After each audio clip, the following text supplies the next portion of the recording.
Solid, solid. Ganda. Ayun. Ganda yung anak. Pagkakagawa. Alright, so isang rep. Alright, isa pa. One last. Batingin ko lang yung ano, mga tropa ko sa Silang Cavite. Ayun. Alright guys, so meron tayo ditong Yamaha Aerox version 1. So ang client natin ay ginabi na from Cavite. So Silang Cavite pa sila. At ito yung napili nila guys. Oh, ito. Titanium, imported elbow, and then matte black Akrapovic. So mamaya guys, abangan nyo yung finish output nito for Aerox version 1 from Cavite. Alright. So this is Marjo and let's go!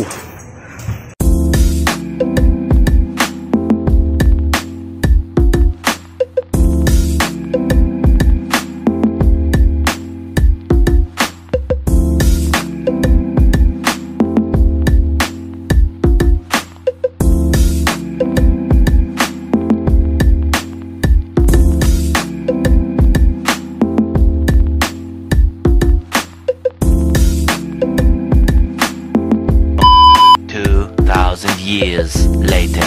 Alright, so magandang gabi guys. So meron nga tayo ditong Yamaha Aerox version 1 at nag-upgrade siya ng full exhaust. Ang kinabit natin ay VR1 full elbow imported. Tapos syempre yung pinagmamalaki nating canister na Akrapovic matte black. So sound check tayo guys without silencer.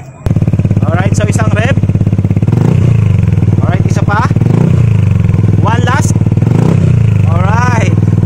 Alright, so napakaganda naman guys ng tunog, no? So syempre tingnan nyo rin yung look niya guys. So hindi lang siya para mag-ingay, pero syempre para pagandahin rin yung itsura ng motor nyo. Alright, so from Cavite, Silang Cavite. So dumayo pa dito sa Santa Rosa, Laguna para sa ating magandang muffler. At syempre tanungin natin siya kung anong masasabi niya sa ating muffler. So magandang gabi sir. Alright, so anong pangalan po nila? Mark po. Ayun, so Sir Mark, baka, ayun, pam Silang Cavite. So baka may feedback po kayo sir sa ating muffler. Solid, solid. Ganda. Ayun. Ganda yung anak. Pagkakagawa. So sir, baka may babatiin po kayo. Batingin ko lang yung ano, mga tropa ko sa Silang Cavite. Ayun, from Silang Cavite, shoutout. Tapos syempre kasama niya si ma'am. Hello ma'am. Okay, so, ayan, so, guys, ito yung finish output for Aerox version 1. Napaka-pogi naman. So dumayo pa dito sa atin sa Santa Rosa, Laguna para sa napaka-poging muffler na to. Tingnan nyo naman guys, di ba?